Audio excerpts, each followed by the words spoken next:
Okay, so we are continuing with this seminar, Core Concepts of Devotional Service. And I've been discussing, I've discussed 4 points yet. We have 5, 6, 7, 8. I'll finish today. And just to recap what's happening,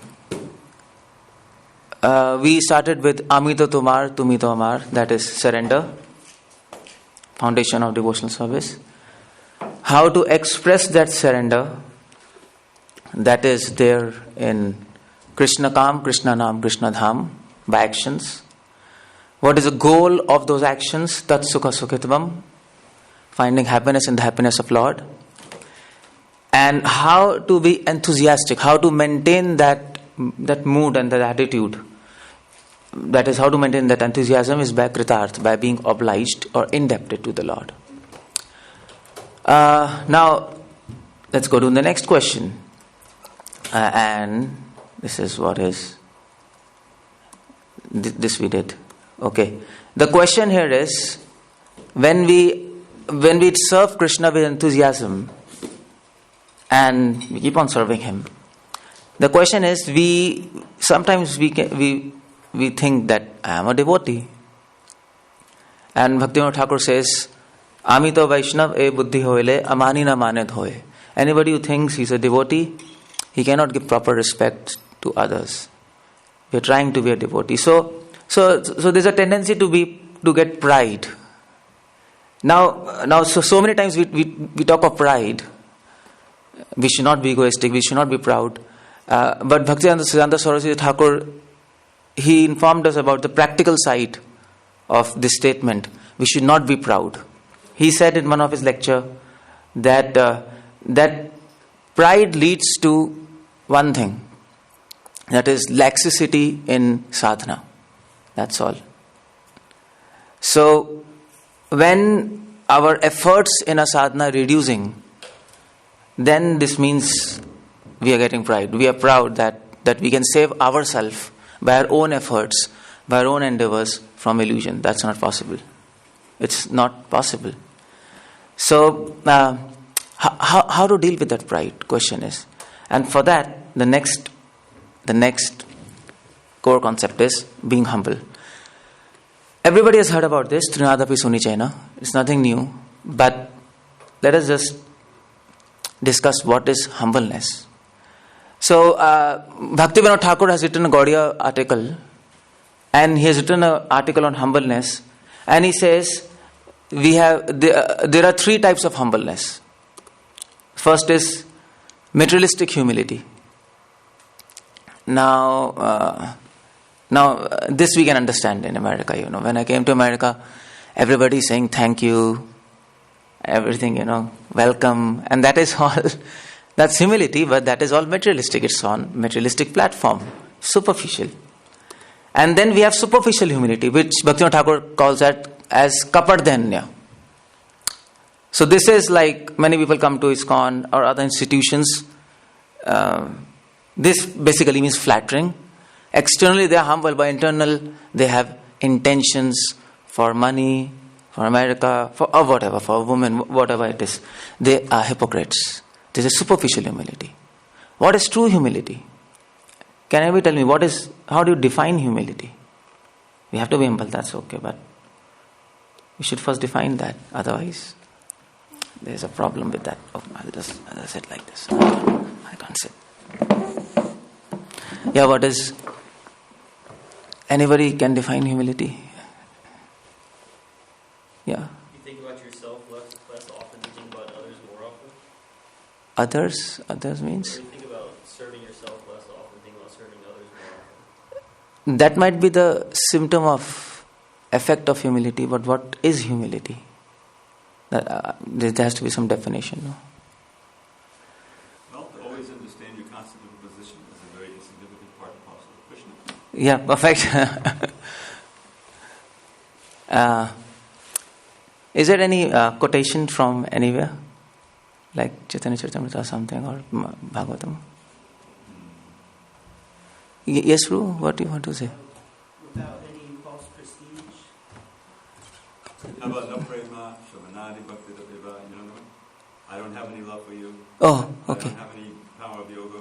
I'm not a devotee, but I still maintain this focus on the Veda. Okay, yeah, that can be. But I would like to rather put it as an expression of humility. But what is the definition of humility? What is the essence? That's what I'm just wondering. Well, I mean, devotees know, but I just wanted to put in words, and this is the definition of humility. Chaitanya Charitamrita Antilila 20.222. Uttam hoya apna ke mane trinadham. This is the explanation of Mahaprabhu to this verse, Trinadapi suni chena, in Chaitanya Charitamrita.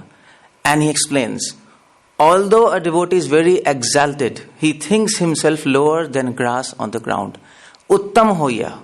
The most important portion in humility is, the part of humility is, Uttam hoya. This is the most important thing. Although he is very exalted, Uttam. The point is, if a beggar calls himself beggar, that's not humility. That is reality. That is a fact. That is a factual reality. But if a king calls himself a beggar, that is humility, and that is why Chaitanya Mahaprabhu was so much pleased with Pratap Rudra. He was brooming Jagannath in front of Jagannath. Many other people might be brooming, but he was pleased with Pratap Rudra. He was Uttam. He was a very advanced devotee. Still, he considers himself lower than a straw in a street. And that is not factual reality. That is reality, but that is transcendental reality. It transcends all mundane facts. So the point is, if you really want to be humble, you have to become Uttam. If you want to go lower, we have to advance in devotion. Otherwise, there's no question of humility. We are simply repeating fact, I am fallen.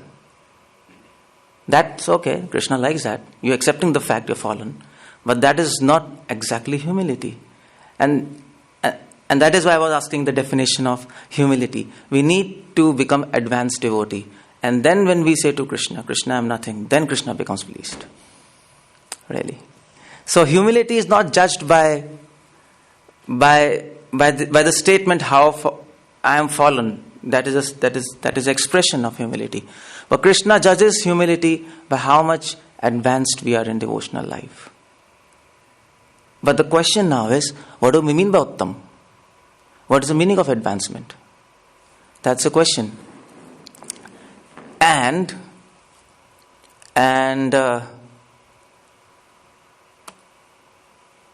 this is the meaning of Uttam. How to become advanced in devotion? I mean to say, what do we mean by an advanced devotee? These are the three meanings of advanced devotee. This is the definition of humility. This is from Bhaktivinoda Thakur, Bhaktisiddhanta, Srila Prabhupada. I have put all three, taken all three of them. Bhaktivinoda Thakur says, humility is power of renunciation. Renunciation of sense enjoyment. That is what is an advanced devotee. We talked about that. How do you know you're advancing in devotion? You're becoming detached from this material world.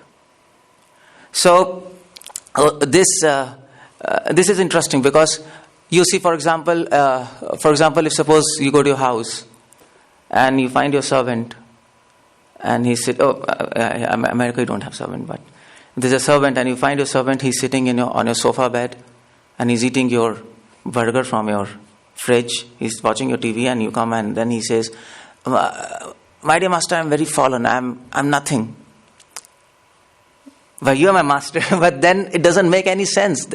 He'll say you're complete nonsense because he's enjoying the property of his master. Real humility is, I'm useless, Krishna. If you're really useless, nothing is for enjoyment of a useless person. All enjoyment exists for the perfect person, Krishna. That is the mark of this sentiment, I am worthless. Otherwise, this sentiment doesn't make any sense. I am useless. So the point is, humility is defined by renunciation of sense enjoyment. And that is why Bhaktisiddhanta Saraswati Thakur used to say, to the degree we are devoid of attachment from this material world, to that degree we are humble. That's how we have to check. So we have some external actions, that's okay. That is external conduct, that all we have to follow, respect and all these things. But we have to focus on internal development. This is one understanding. Oh, there's one example of Shatrughan in Ramayana. This is excellent. So if you read Sri Vaishnav commentaries on Valmiki Ramayana, I think they've one, so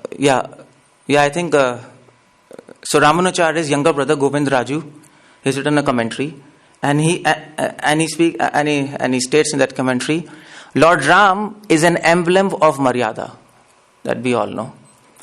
Lakshman. That word is Maryada, right? Yeah, Maryada. What does that mean? That means who always abides by dharma, who is chaste to dharma. So Lord Ram is chaste to dharma. He is emblem of that. Sita Devi, she is chaste to God. She is emblem of that chastity. Because entire Ram Leela is to do with Maryada, that's all. And Lakshman, he represents Lakshmi Man. Lakshmi means Sita. He is chaste to devotee, to service, to Sita. And Bharat, he is chaste to Shatrughan. He chose to stay with Shatrughan. He wanted to serve Shatrughan. He didn't go with Lord Ram in forest. But what about Shatrughan? Shatrughan, so Govind Raju explains, Shatru means enemy. Ghan means who has destroyed his enemy. So Shatrughan is an emblem of that personality who have destroyed enemy within his heart. But the question is, what is that enemy? We think our enemy is enjoying matter. But no. Shatrughan is teaching us our enemy is our desire to enjoy God. That's our real enemy. That is what is lust. So Lord Ram when he went to forest, Sita accompanied him because he wanted to serve him. Lakshman also accompanied Lord Ram. And when Lord Ram asked Shatrughan told, well, Lord Ram, I don't want to come with you because I don't want to enjoy your company. That's the teaching he was teaching us. He chose to stay back to serve Bharat with him. He knew services. His service to Bharat is more important than service to Ram. So Govind Raju, he brings up this point in his commentary. Devotees do not even want to enjoy the company and the form of Lord. That's the idea. He conquered his enemy to enjoy God, and that's our problem. We were in material world, we were enjoying matter, and now we are in spiritual world, but we enjoy God. And enjoying matter was not the problem we came here. The problem was enjoying God, we came here. That is where the root problem is, enjoying God. And that we have to be very careful, because now we are with God, we are with devotees, and we have to be very careful that we should not enjoy these things. We have to serve everything, whatever is here, devotees, temple, whatever you see, that's for service, that's not for enjoyment. We have to keep in mind. Because sometimes we forget that, we start enjoying devotion, we start enjoying whatever, we start enjoying things. Okay, fine. This is renunciation of sense enjoyment. And the second meaning of humility is absolute submission to absolute truth. This is said by Bhaktisiddhanta. Humility implies perfect submission to truth and no sympathy for untruth. This is an advanced devotee. Any clinging to untruth is opposed to principle of humility born of absolute submission to truth.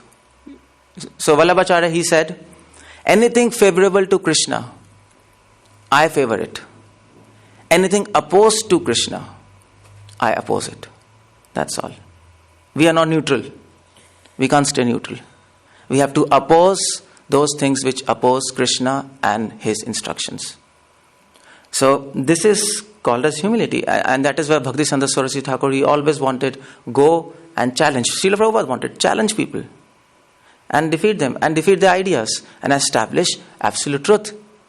And Srila Prabhupada, I think he said one of his discussions a morning, I don't know what discussions, maybe conversations.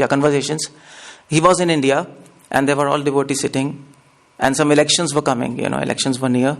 So Prabhupada told all devotees, I think he was in Bombay, he told devotees, well, I want you to put banners in entire city.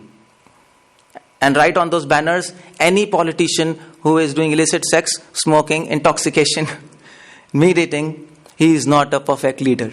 And devotees were, my God, how are we supposed to do this? We put banners like this, we'll be like in trouble. Prabhupada told, no, I want that.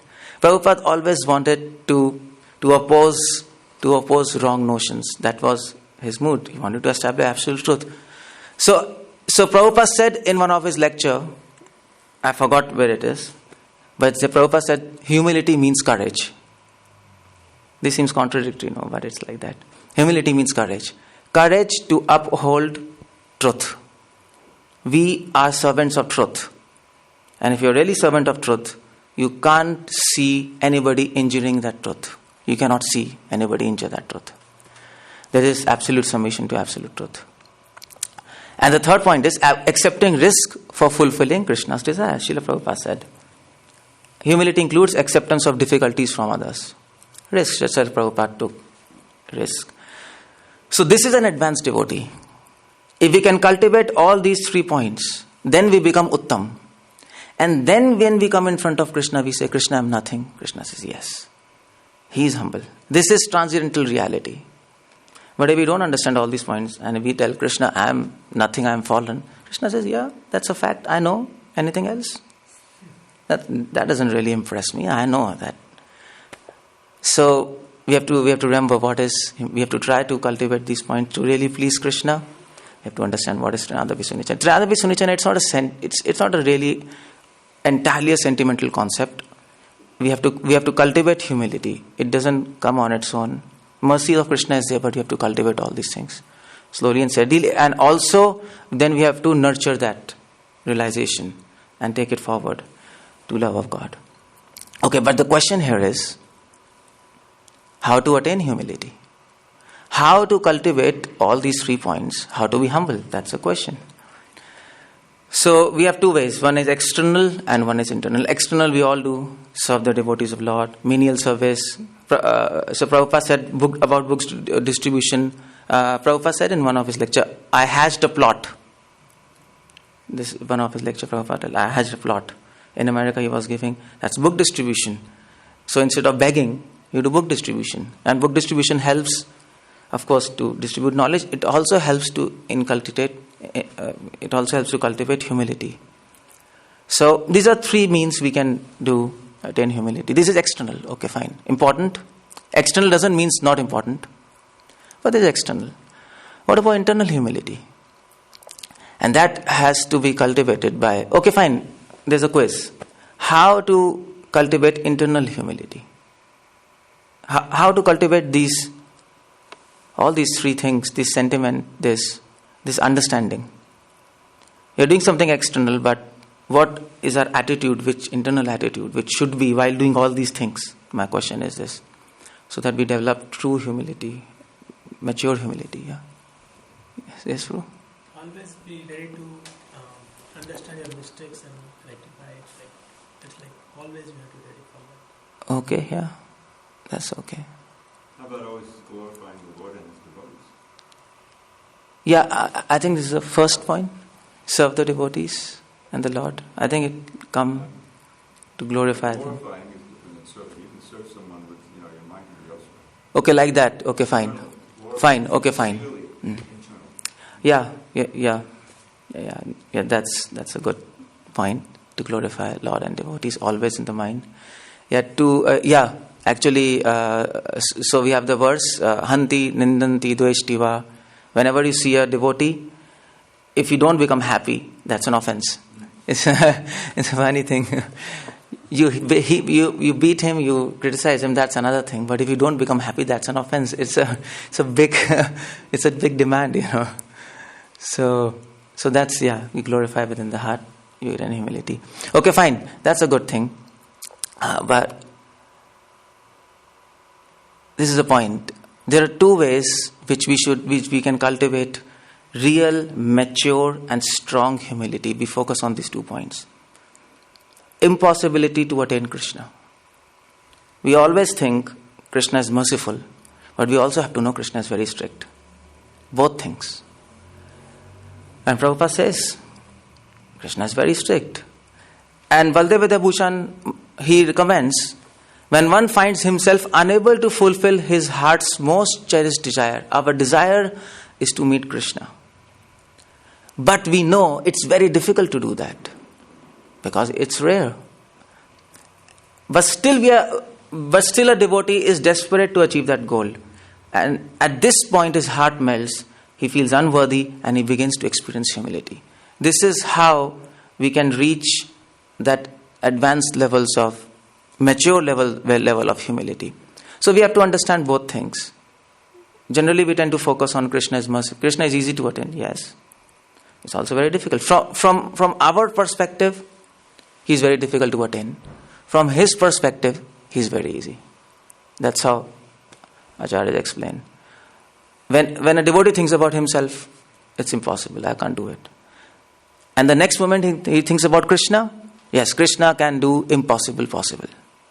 So that's how a devotee harmonizes both contradictions in his mind.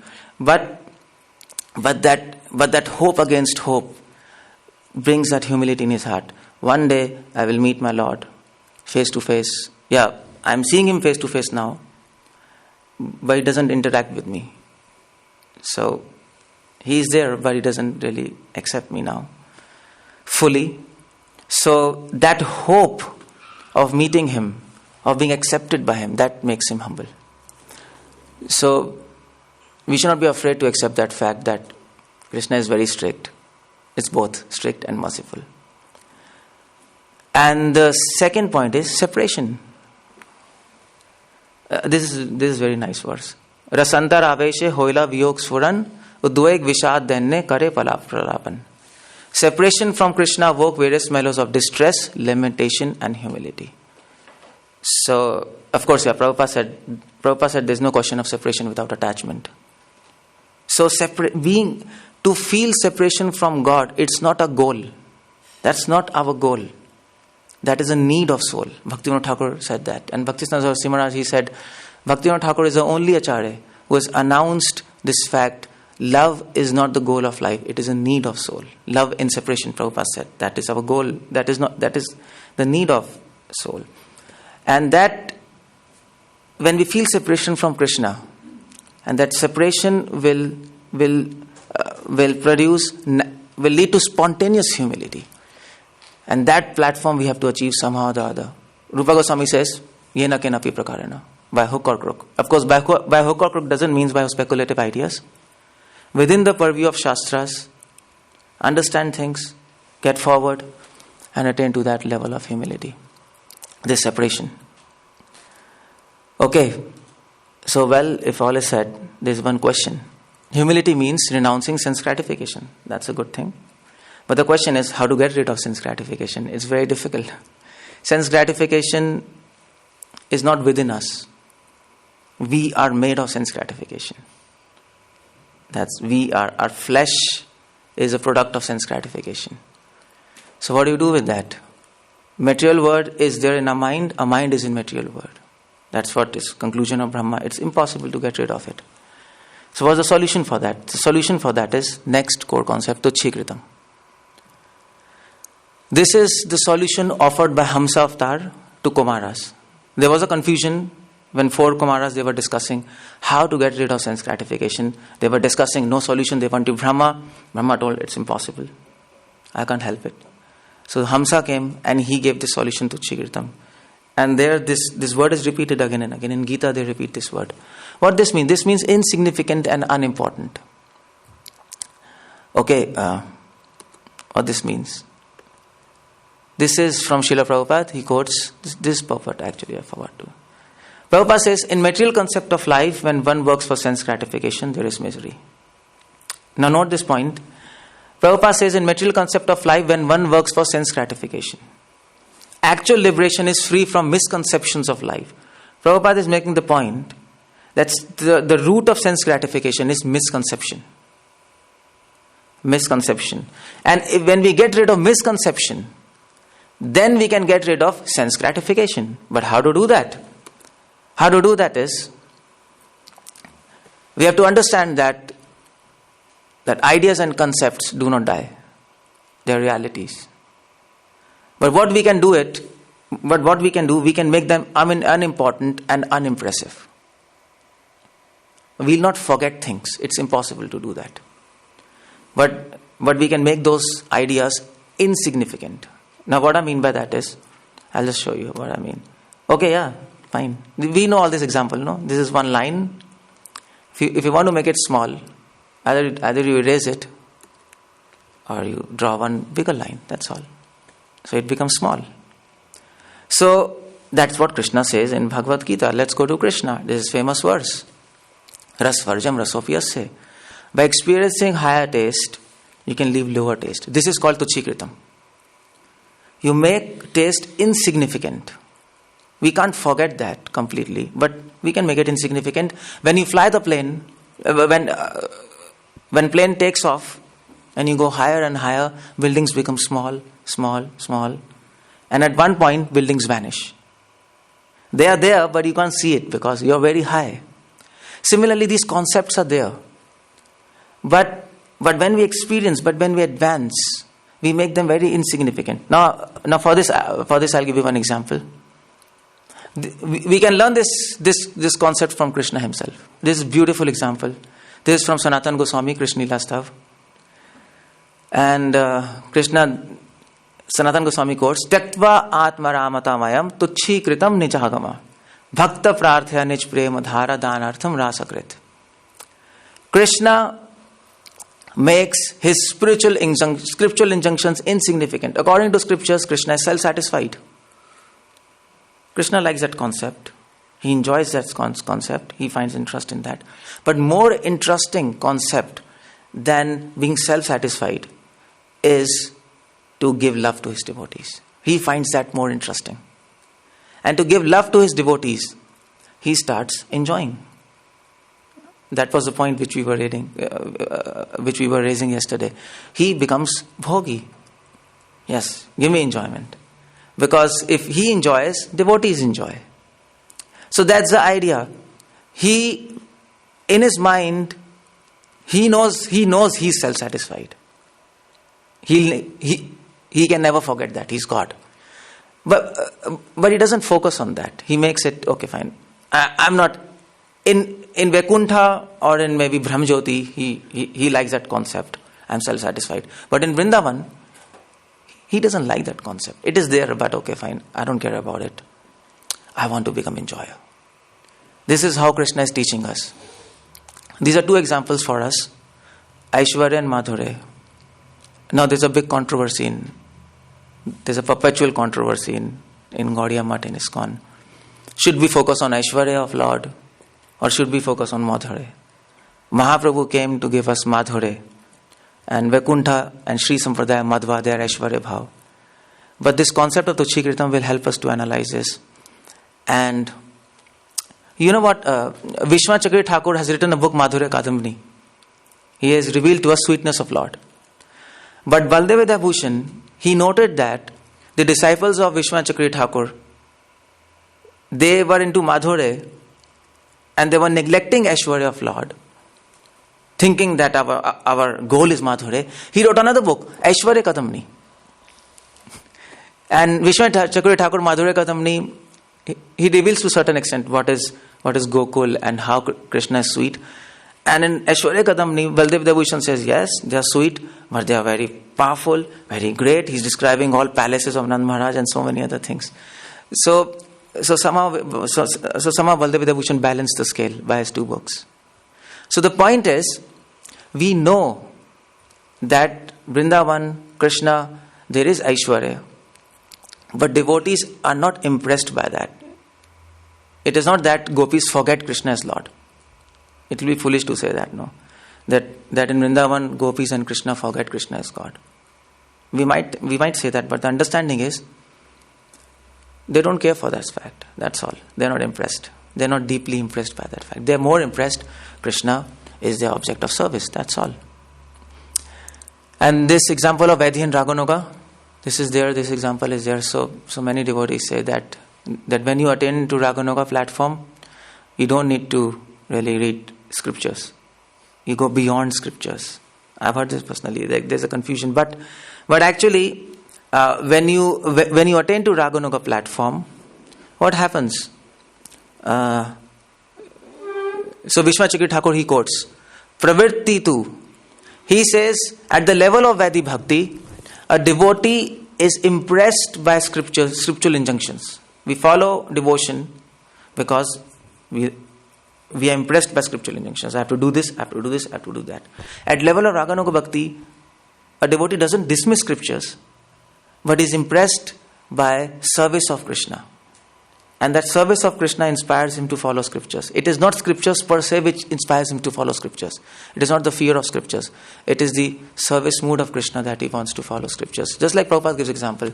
A new devotee who is in Vedic Bhakti, he wants to come to Mangal Arati because scripture says, if you don't come for Mangal Arati, it's an offense. It's an injunction. Okay, fine. But when devotees advance, Prabhupada gives example. When they advance, they like to serve Krishna and they like to come for Mangal Arati. That's the inspiring factor is liking. So everything is to do with how much you are impressed by a particular fact. This is one example. So this is the point. How do we get rid of sense gratification? Is by understanding this concept. Once some devotees went to Prabhupada and they asked, Prabhupada, can somebody fall down from spiritual world? This is some debatable issue. It always comes in ISKCON. Anyway, I'm not going into that issue. But the point is, Srila Prabhupada said, yes. But then, I think so, one Prabhupada disciple, in that Memories of Prabhupada Disciple, that videos, he was saying, he asked then, Prabhupada, but Gita says nobody can fall down. So he quotes that verse. Prabhupada says, no, people can fall, even gopis can fall down. But they don't choose to fall down.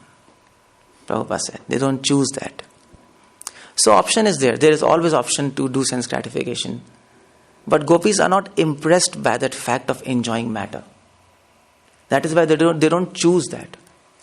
And we have a famous quote by Yamunacharya. Yamunacharya says in his book Stotratn, whenever I think of sense gratification, I curl my lips and I spit on it. He knows what is that.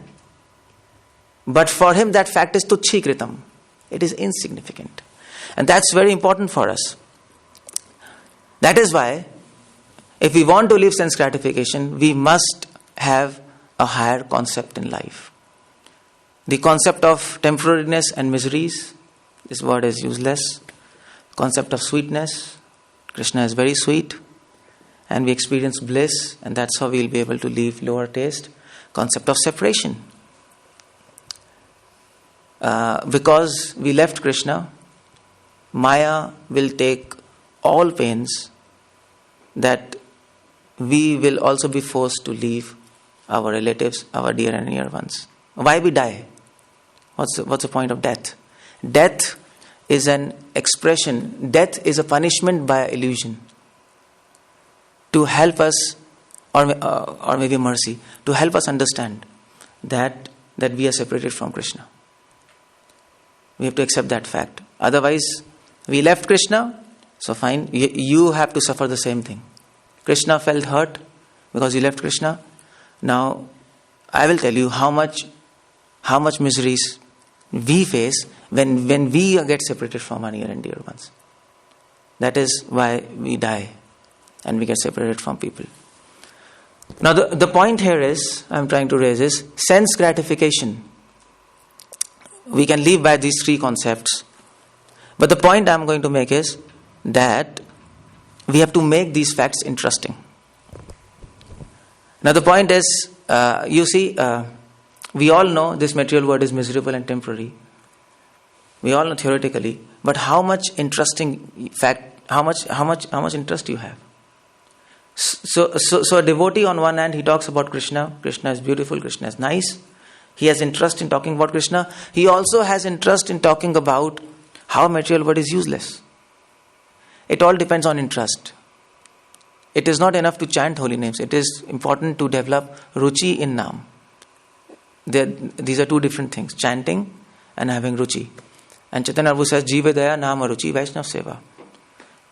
Chaitanya Prabhu didn't say Nama Jap, you chant holy names. You have to chant but we have to develop interest in that. That's the idea. So we have to make these things interesting. And how to do that? How to make them interesting? This is a concept, Drik Drishya Vichar, seer and the seen. Now what do we mean by that? This is interesting. Can anybody tell me what's the meaning of this, seer and the seen? What do we mean by this? God's watching you. Okay, fine. God is watching you, yeah. That's a good thing. This word is now an object to be seen by me, and I am the seer. But this concept means, Srila Prabhupada says, actually this concept is not just from Bhaktisiddhanta. Srila Prabhupada brings up this point in his purport, 2nd canto, and he says that when intelligence and mind of a devotee is merged with Lord, living entity does not remain a seer himself but becomes a seen. This is Srila Prabhupada, seer and the seen concept. It is not just Bhaktisiddhanta said this. But what do we mean by this? I'll give you an example. So this is from Gita, seer and the seen concept. Sarvata pani padam tat sarvadakshi shirobhukam. Everywhere are his eyes, his ears. He is watching us. We can't escape him. Now what do we mean by that? When a mind is merged with Lord, Prabhupada says, this is the meaning. When we can perceive the word through the eyes of Krishna, then a mind is merged with the mind of God. Prabhupada quotes here, Krishna conscious means constantly associating with Supreme Personality of Godhead. Association with God doesn't mean just thinking about Him, about His form, pastimes. Association means in such a mental state that a devotee can observe the cosmic manifestation exactly as Supreme Personality of Godhead does. This is the difference between pure devotee and Sahajya. Sahajya also thinks about God, we also think. But he thinks about name, form, pastimes and qualities. But pure devotee also thinks about the mind of God. That's Sahajya's miss. They are not concerned with his mind. They are concerned with external. That is why they are called Sahajya. They take it very simple. What we see, that's nice. They believe in pratyaksh. Okay, what we see, we accept. But pure devotee is not interested in that. He'll go deeper. He wants to see mind of God. He wants to see how God is watching this manifestation. And he wants to see through the eyes of God. This is called seer and the seen. Is there an example? Yes. In Valmiki Ramayana, one example comes, Lord Ram, when he goes to Chitrakoot, he's talking to Lakshman. He's sitting under a tree, and some leaves are falling. So Lakshman and Sita is also there. So Lakshman says to Lord Ram, "Oh, it is beautiful, Chitrakoot. This forest is beautiful. This tree, so many falling leaves." And you know what Ram says to Lakshman? Ram says, "Just like these leaves are falling from this tree and they get dried, similarly living entities fall from spiritual world and they become dried." This is how Ram perceived that. So we have to learn how God perceived this word. And if we perceive through his eyes, our perception is as it is. That is reality. That is seer and the seen. I'll give you another example for that. Okay, this is another meaning. We don't just have to see how Krishna sees. We have to think and feel how Krishna feels when he sees us. And he sees this material world. Was example for this? Srila Prabhupada.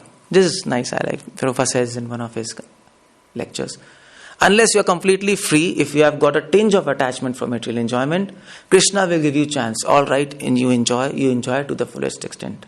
Question is, how does Prabhupada know what Krishna is thinking? Prabhupada is saying as if Krishna will give you chance.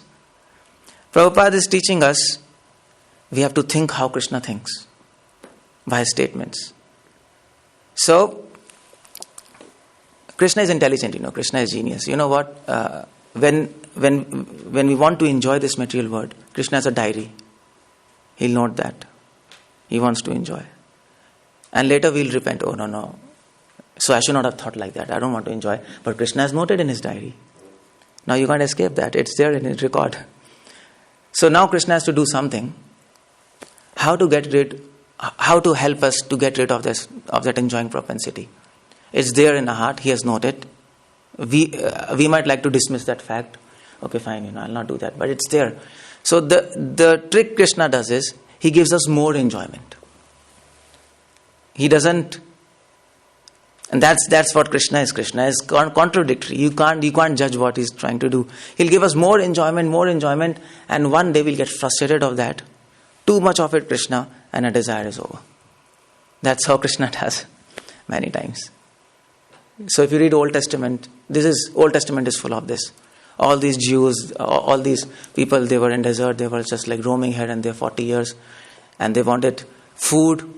They wanted meat, and God told, fine, I'll give you so much meat that it will be full up till belly and you'll die eating. He does that. And then afterward they understood, my God, it's frustrating, let's just forget it. So Krishna does that.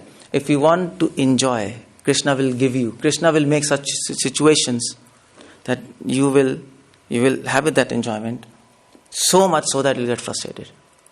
And then you will leave that desire. That's the only way. That's one of the way, not only way. Krishna has many ways for that. That is why Prabhupada is telling how to read mind of Krishna, how to think as Krishna thinks. That's why Prabhupada says, all right, you enjoy to the fullest extent. Okay, we have one more example for that. This is why Bhakti Siddhanta. How Krishna feels and thinks. So Bhakti Siddhanta said, I see the statue, this kind of thinking is spirit of enjoyment. DT sees me, my uncovered self, this is DT darshan. Question is, when we face Krishna, what Krishna is feeling, what he thinks about us. Can anybody just think about that? When we are coming in front of Krishna, we have to think what he's thinking about us. Then that is darshan. If we come and see Krishna, that's okay, but that's not real darshan. You have to enter the mind of God. So what he thinks about us? Well, he might think, what the heck, why he has come in front of me? I don't know. If you are not following properly, then he might think, he doesn't follow properly, why he's in front of me? He might think like that. But anyway, he's not, he's all merciful. But what he thinks? He thinks this. He thinks, I have to sustain them by my mercy. Even though he's complete nonsense. And we know we are complete nonsense. Krishna thinks, no problem. I must help them. I must sustain them in my service by my mercy. And I must give them the opportunity to serve me by becoming an enjoyer. That's what he thinks. When a devotee comes in front of Krishna, he is happy that he faces Krishna. But he's also sad because Krishna doesn't talk to him. And that's what all acharyas speak. Vishwachakri Thakur used to talk to Krishna. Well, we all know. But why Krishna doesn't talk to me? That is the question with all of us. And that's the target. Someday, Prabhupada said, one day will come, we'll meet Krishna face to face. That's perfection of life. Prabhupada also said, one day might come, if we are not careful, if we don't really advance and do internal cultivation, one day might come when you will tell, my spiritual master has given this Krishna a burden on my head. This holy name is a burden. That might also come. And that might come, We think it will not come for us. And I'll tell you, so I went to Jaipur, Salimabad. We have a place, Salimabad. And Nimbarkacharya's main headquarters is in Salimabad. And I went there, and this head of that, Shriji Maharaj. I met him. His age is 70 years. So I asked him, can you please tell me one thing what you learned in life? Just your experience. So he said, yes.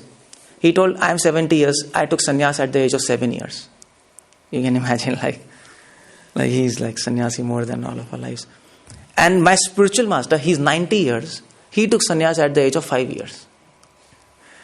And he told, I went to my spiritual master, and one day he was sitting, and he opened all books, Gita, Mahabharata, Upanishads, everything was open. He was very tensed.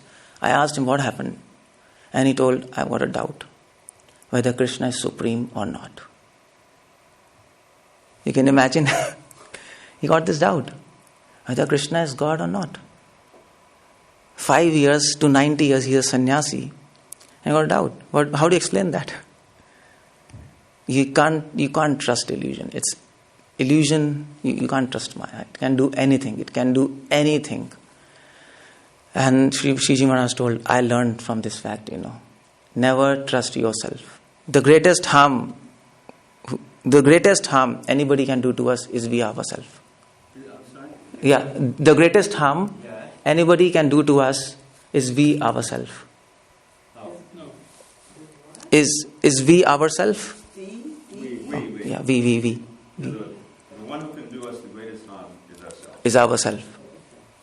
Is our own trust in ourselves. That's a problem. That's a problem we are dealing with here, and this is the point. So we have to always we have to always keep in mind. We have to always keep in mind. Well, when that day will come. Anyway, the point was when we face Krishna, we are happy and we are sad. We are happy. We are facing Krishna. Krishna is seeing us. He is manifested, but we are sad. Krishna has not accepted us now fully. If he would have accepted us, he would start talking to us. That's all, finished. It's not a stone. If you think it's a stone, everything is finished. Story is finished. So he will talk to us. He wants to jump out of that altar and embrace us. But somehow who is coming between us and Krishna? We. Our own trust in our own ideas, our own concepts, our own whatever. So that's how a devotee, you see, it makes a difference. When we think how Krishna thinks, it makes a difference.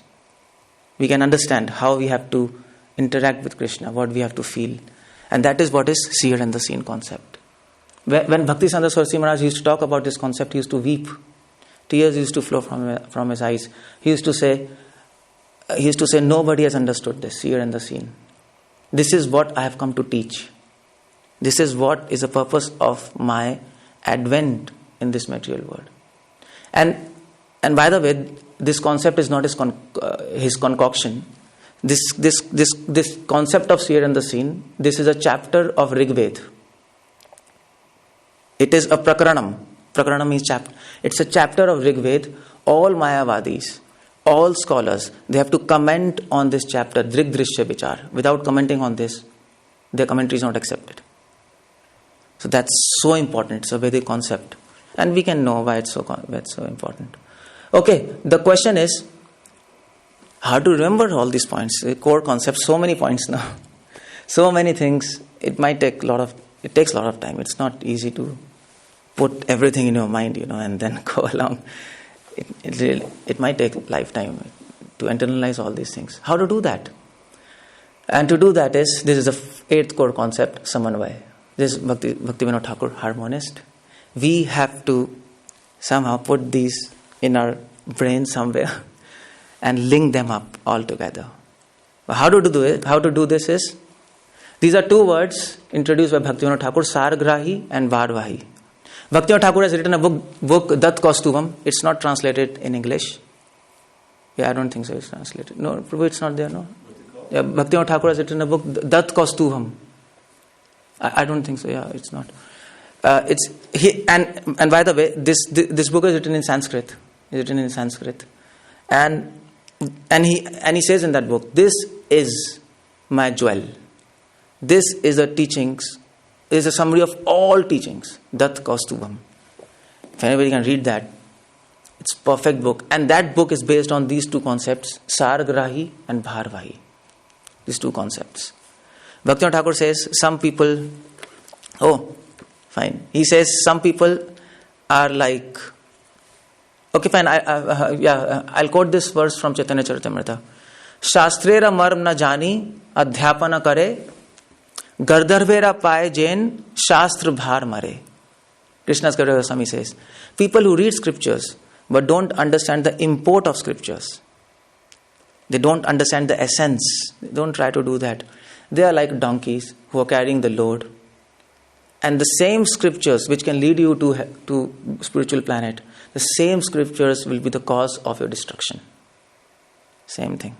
The same holy name which can help us to get love of God, same holy name can also lead us to hell if we do offenses.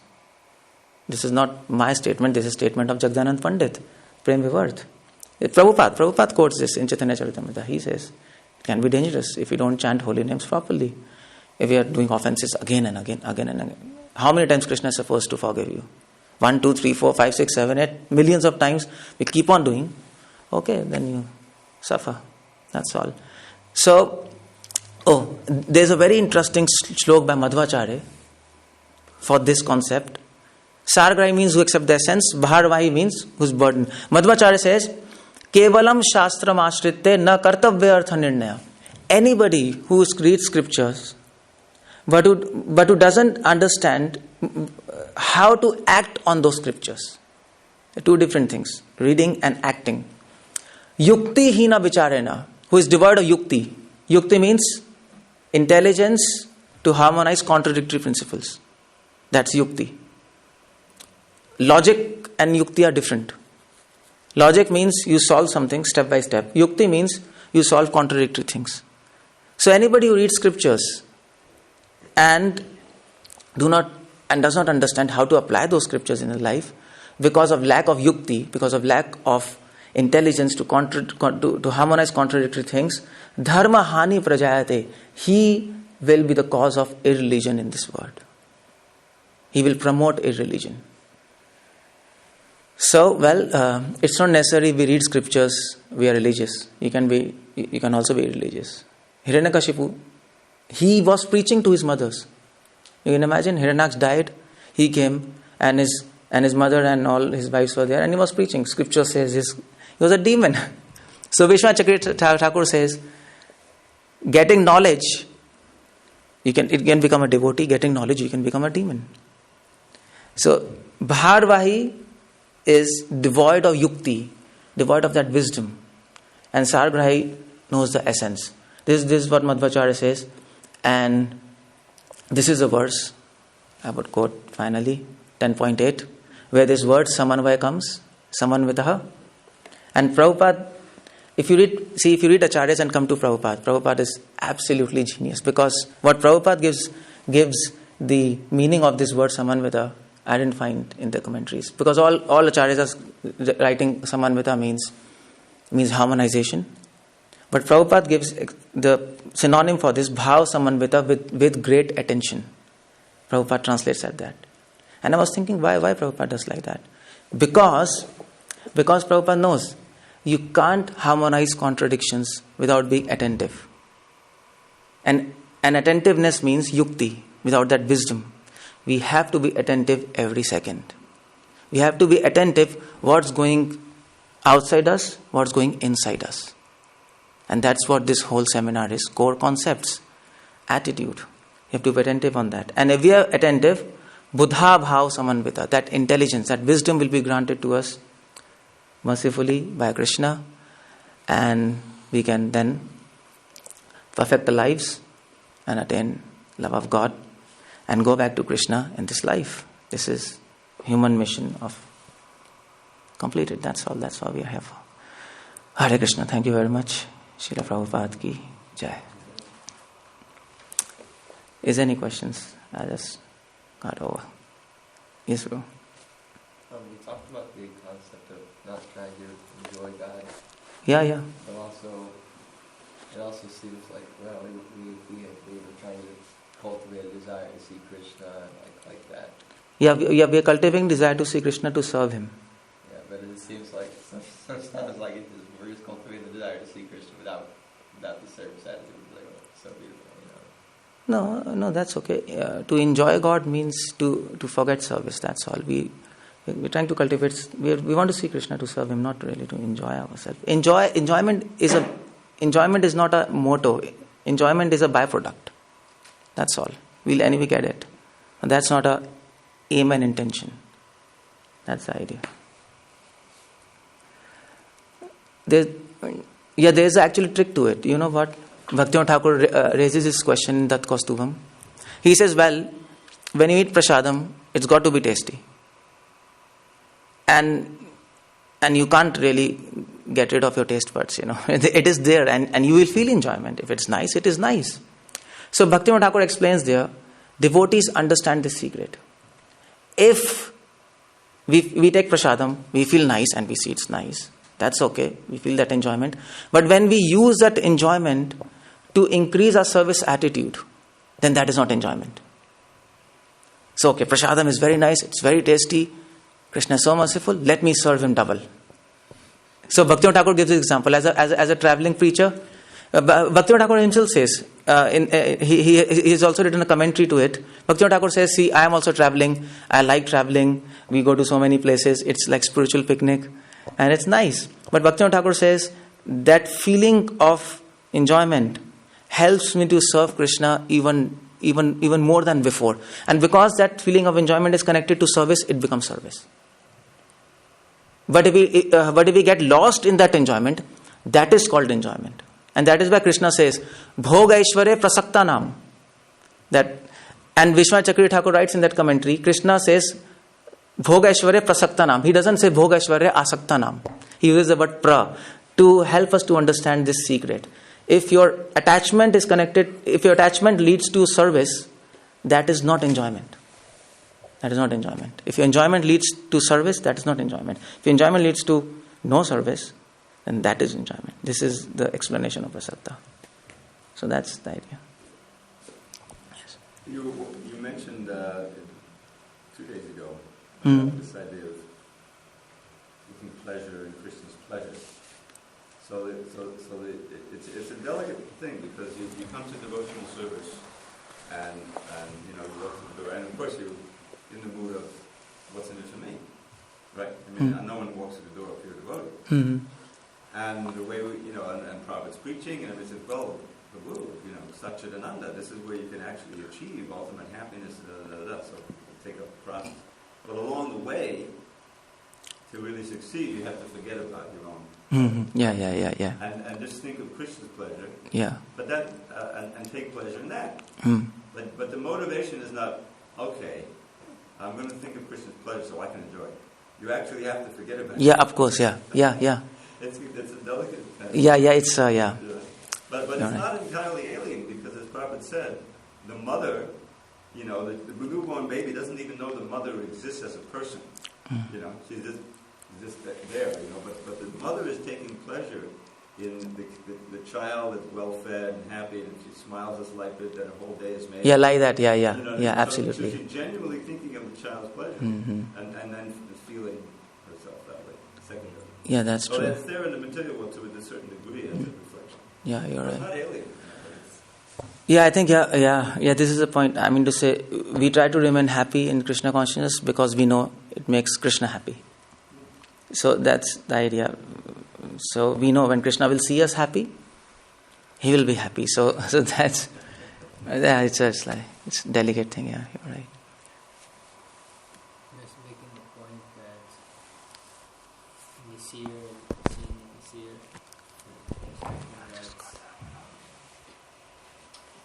if we trust ourselves, then we'll get nowhere. We'll have doubts. Yeah.